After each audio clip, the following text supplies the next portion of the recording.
Hey, the state of Texas has very strict rules on what you've got to carry in your boat to satisfy the law. And I'm going to tell you, as much as I like them and as much as I know they've got a hard job to do, Texas game wardens do not have a good sense of humor. So be ready. I'm going to show you a few things that I've got in my boat. Let's turn this little baby around and get it to work. All right, first of all, make sure you have a throw pillow. I keep mine where I can get to it in a hurry if I need it. I never have needed it yet, but hopefully I never will. Also, my advice, and this is not a requirement, but this is a requirement if you're a smart boater, keep a pair of jumper cables in your boat. I've had to use mine more than once. The Texas requires that you have a working fire extinguisher in your boat. Here's mine right here. And they will check it, and they'll check it to make sure that the little button pops on and off. Also, you've got to have something to make an emergency noise, like a whistle. My boat came without a horn, so I have a little air horn I bought, 10 bucks or whatever. I just keep it in there, and now I'm compliant. The other thing that you've got to have is you have to have a life jacket for every adult, probably every kid too. Not real sure about that. No, you do. You have to have one for every kid, for every passenger. Let's say that. Also, remember that you have a little tag on your boat that tells you the capacity. I'm not sure. I can't see. The sun's got me messed up here.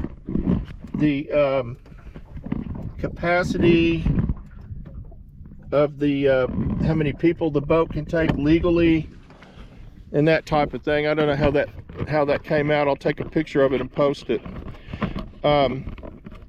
Make sure you don't exceed that. So if it says 4 persons and 1,200 pounds, and that's all I would do. If you have twice as many people, I don't know if they'll do anything, but they can. Also, make sure that you have plenty of, and this is again not a requirement, sunscreen. Make sure you got sunscreen, and make sure if you're in Texas that you've got mosquito repellent, and lots of it. I buy it by the gallon, because our mosquitoes suck lots of blood. Also, make sure and have water with you, as that's just a safety. These are just some safety tips as well as what the state requires. The other thing the state requires is that you have on your boat, if you're driving at night with a motor, with a big motor, gas powered motor, trolling motor too, I believe, that you have a light that can be seen from 360 degrees for 2 miles. Also, you have to have green and red navigation lights on the front of the boat, on your stern and on each side. And that's pretty much it. It's not real. It's if I've missed something, let me know. But I think that's pretty much what they require. And I'm going to go over it one more time because I know this is going to be a little confusing. You have to have a throw pillow. You have to have a life jacket for every passenger. You have to have a fire extinguisher. You have to have a something to make a noise, like a whistle. So for years I just had a whistle. I have a little air horn now.